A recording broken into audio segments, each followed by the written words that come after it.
ევროპის საბჭოს საპარლამენტო ასამბლეის დელეგაცია შალვა პაპუაშვილს შეხვდა, როგორც პაპუაშვილი სოციალურ ქსელში წერს, შეხვედრაზე განიხილეს უმრავლესობის მიერ საკონსტიტუციო სასამართლოში სამი ოპოზიციური პარტიის არაკონსტიტუციურობასთან დაკავშირებული სარჩელის შეტანის საკითხი და ევროკავშირში გაწევრიანების გეგმები. მისივე თქმით, შეხვედრაზე აღნიშნა, რომ არ არსებობს 2024 წლის საპარლამენტო არჩევნების გაყალბების არანაირი საბუთი ან თვალსაჩინოება, ამიტომ გაუგებარი იყო, რის საფუძველზე ითხოვდა საპარლამენტო ასამბლეა საქართველოში რიგარეში არჩევნებს წლის დასაწყისში მიღებული რეზოლუციით, რამაც პასეში საქართველოს საპარლამენტო დელეგაციის მუშაობის შეჩერება გამოიწვია. გავრცელებული ინფორმაციით საუბარი ასევე შეეხო საქართველოს გეგმებს ევროკავშირში გაწევრიანების გზაზე. ევროპის საბჭოს საპარლამენტო ასამბლეის დელეგაციას გუშინ ოპოზიციური პარტიის წევრები, არასამთავრობო ორგანიზაციები და მედია ექსპერტები შეხვდნენ. მათი თქმით, შეხვედრაზე ქვეყანაში არსებულ გარემოსა და გამოწვევებზე ისაუბრეს. პირველ რიგში გავაცანეთ მათ საქართველოში შექმნილი პოლიტიკური სიტუაცია. რა თქმა უნდა, მივაწოდეთ ინფორმაცია იმის შესახებ, თუ რატომ მივიღეთ პარლამენტში დაბრუნების გადაწყვეტილება და რა თქმა უნდა, მივაწოდეთ დეტალური ინფორმაცია იმასთან დაკავშირებით, თუ როგორ ვაპირებთ საპარლამენტო მუშაობის გაგრძელებას იმისთვის, რომ ხალხის ხმა, განსხვავებული აზრი დავაბრუნოთ პარლამენტში. ჩვენ რა თქმა უნდა მათთანაც ვაღიარეთ, რომ ეს იყო შეცდომა და რა თქმა უნდა ავუხსენით, რატომ იყო ასევე შეცდომა და დამაზიანებელი პოლიტიკური პროცესისთვის შემდგომში უკვე მუნიციპალური არჩევნების ბოიკოტი, რასაც დაერთო ეგრეთ წოდებული მშვიდობიანი დამხობისკენ მოწოდებები და რაც საბოლოოდ დაგვირგვინდა იმ 4 ოქტომბრის უპასუხისმგებლო პროვოკაციით, რაც ყველამ ვიხილეთ სამწუხაროდ. მე იმედი მაქვს, რომ ევროპის საპარლამენტო ასამბლეის მონიტორინგის მისია ამჯერად ობიექტურად ასახავს იმ რეალობას, რაც საქართველოში არის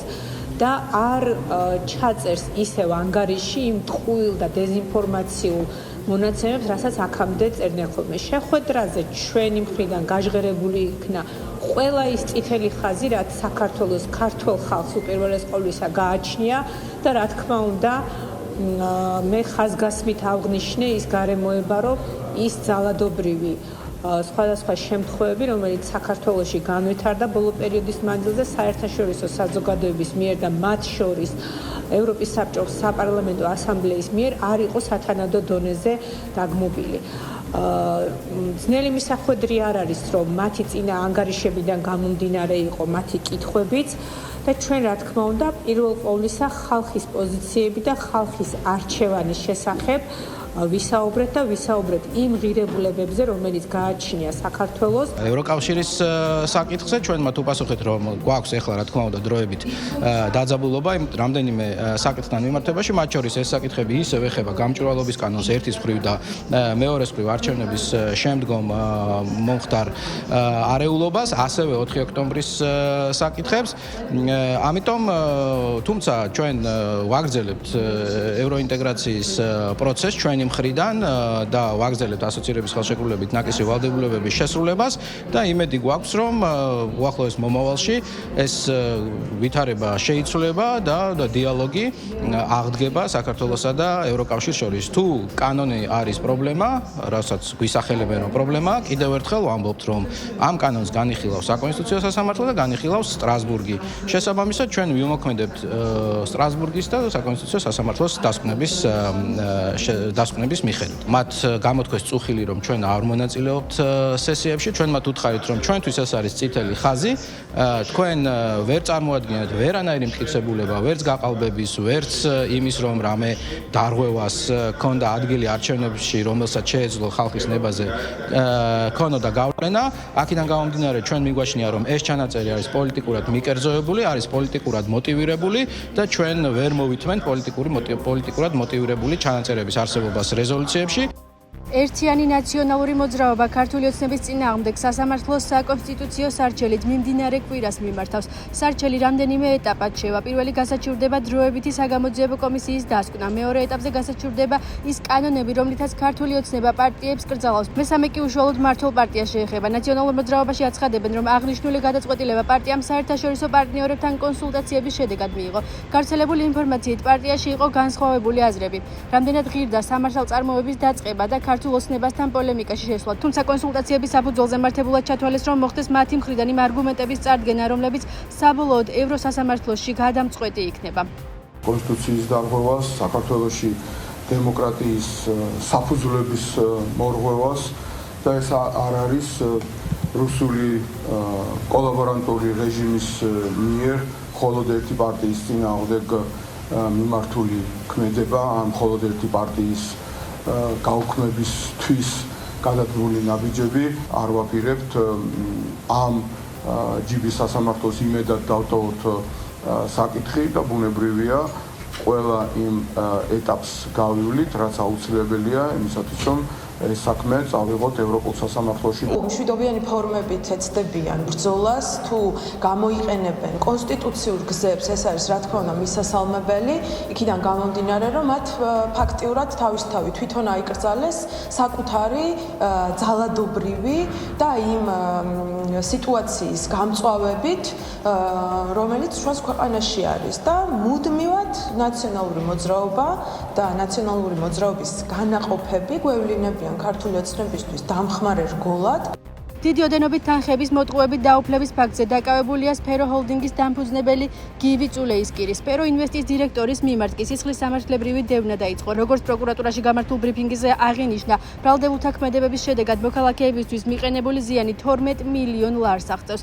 გივი წულეისკირმა და გიორგი მურუსიძემ 2022 წლის თებერვლიდან 2025 წლის ოქტომბრამდე სფერო ინვესტის სახელით ფიზიკურ პირებთან გააფორმეს უძრავი ქონების დროებით საცხოვრებლად გადაცემის ხელშეკრულებები, რის თანახმადაც ფიზიკურ პირებს სფერო ინვესტის ანგარიშში შეჰქონდათ თანხები, ხოლო სფერო ინვესტი მათთვის მესამე პირისგან ქირაობდა ბინებს. ხელშეკრულების ვადის გასვლის შემდგომ ორგანიზაციას სრულად უნდა დაებრუნებინა მოქალაქეების მიერ შეტანილი თანხები. მიუხედავად ამისა, სფერო ინვესტმა შეწყვიტა ქირის საფასურის გადახდა. არ დააბრუნა თანხები, რის გამოც ასეულობით მოქალაქე საცხოვრებლის გარეშე დარჩა. გივი წულეისკირმა და გიორგი მურუსიძემ 254 მოქალაქეს ორგანიზაციის საბანკო ანგარიშზე ჩაარიცხინეს დიდი ოდენობით თანხები. თავად კი არ შეასრულეს ნაკისრი ვალდებულებები და 12 მილიონამდე ლარს მოტყუებით დაეუფლნენ. სისხლის სამართლის საქმეზე დაკავებულ პირებს ბრალდება უკვე წარედგინათ, რაც სასჯელის სახით და ზომად 9 წლამდე ვადით თავისუფლების აღკვეთას ითვალისწინებს. შინაგან საქმეთა სამინისტროს მიერ ჩატარებული გამოძიებით დადგენილია, რომ გივი წულეისკირმა, გიორგი მურუსიძემ ფიზიკური პირებისაგან დიდი ოდენობით თანხების მოტყუებით დაუფლების მიზნით შეპეს სფერო ჰოლდინგის 100%-იანი წილობრივი მონაწილეობით დააფუძნეს იურიდიული პირი სფერო ინვესტი, რომლის დირექტორად გაფორმდა გიორგი მურუსიძე. თუმცა საწარმოს ფაქტობრივ მართვას გივი წულეისკირი და გიორგი მურუსიძე ერთობლივად ახორციელებდნენ. გივი წულეისკირმა და გიორგი მურუსიძემ 2022 წლის თებერვლიდან 2025 წლის ოქტომბრამდე სფერო ინვესტის სახელით ფიზიკურ პირებთან გააფორმეს უძრავი ქონების დროებით საცხოვრებლად გადაცემის, აგრეთვე ეგრეთ წოდებული კაპიტალ დაბანდების შესახებ ხელშეკრულებები. კერძოდ, უძრავი ქონებების დროებით საცხოვრებლად გადაცემის შესახებ ხელშეკრულების თანახმად ფიზიკურ პირებს სფერო ინვესტის ანგარიშზე შეჰქონდათ თანხები, რის შემდეგაც სფერო ინვესტი მათთვის მესამე პირებისაგან ქირაობდა ბინებს. ხელშეკრულების ვადის გასვლის შემდგომ ორგანიზაციას სრულად უნდა დაებრუნებინა მოქალაქეების მიერ შეტანილი თანხები. მიუხედავად ამისა, სფერო ინვესტმა შეწყვიტა ქირის საფასურის გადახდა, არ დააბრუნა თანხები, რის გამოც ასეულობით მოქალაქე საცხოვრებელის გარეშე დარჩა.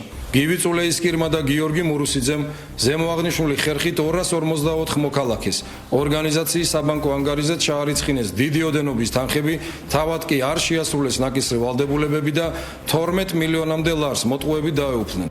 სამტრედია გრიგოლეთის დამაკავშირებელ მაგისტრალზე ჩატეხილის ხიდის საქმეზე 5 პირისთვის აღკვეთის ღონისძიების შეფარდებაზე სასამართლო სავარაუდოდ დღეს იმსჯელებს. დაკავებულია საავტომობილო გზების დეპარტამენტის ხელმძღვანელის ყოფილი მოადგილე ლევან კუპატაშვილი. მასთან ერთად სისხლის სამართლებრივი დევნა დაწყებულია კიდევ 4 პირის მიმართ, რომლებიც მიმალვაში იმყოფებიან. გამოძიება დაკავებულებს სამსახურეობრივი უფლებამოსილების ბოროტად გამოყენებას, ყალბი ოფიციალური დოკუმენტის დამზადებას, დიდი ოდენობით თანხების თაღლითურად დაუფლებას და სამსახურეობრივი მდგომარეობის გამოყენებით დიდი ოდენობით თანხის გაფლანგვას ედავება.